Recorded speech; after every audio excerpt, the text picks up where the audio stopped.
Šarić. Koliko možemo primijetiti, za vas puno obveza uoči večerašnjeg susreta. Kako ste zadovoljni dočekom delegacije?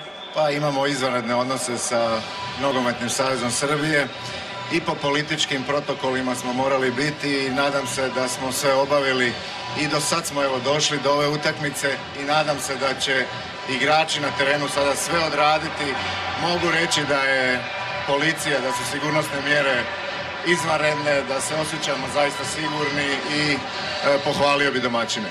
Što se pak tiče ove navijačke atmosfere, mislim kako baš ne možemo uspoređivati ovu utakmicu i onu utakmicu u Zagrebu. Nekako nedostaje ovdje navijački naboj. Pa dobro, ima još pola sata.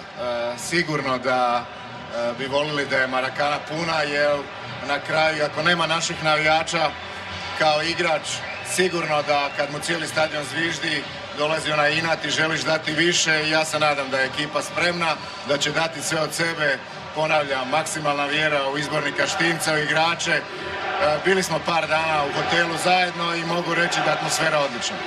Vjerujete i dalje izborniku Štimcu, rekli ste unatoč ovih zadnjih nekoliko ne baš uvjerljivih partija, ovo je itekako važno gostovanje za hrvatsku reprezentaciju večeras. Pa dobro, nogomet je ili grupa je toliko utakmica gdje jedna pobjeda ili jedan poraz nije smak svijeta. Želim reći da na kraju najvažnije da reprezentacija Hrvatske ode na Brazil iduće godine i da tu napravimo, nadam se da možemo pobijediti tih 9 bodova, da možemo pobijediti naše suparnike i volio bi da danas povedemo sa 1-0 i da možemo privesti ovu utakmicu kraju. Moramo biti mudri, pametni, borbeni, sigurno da će biti i Srbi i Hrvati i nadam se naše pobjede. Hvala vam lijepa gospodine Šukeru, uživajte naravno u susretu za koje vjerujemo da će biti pozitivan za hrvatsku reprezentaciju, a mi ćemo sada, cijenjeni gledatelji, pogledati kako je Beograd disao danas uoči susreta. Ulicama je prošetao kolega Josip Šarić.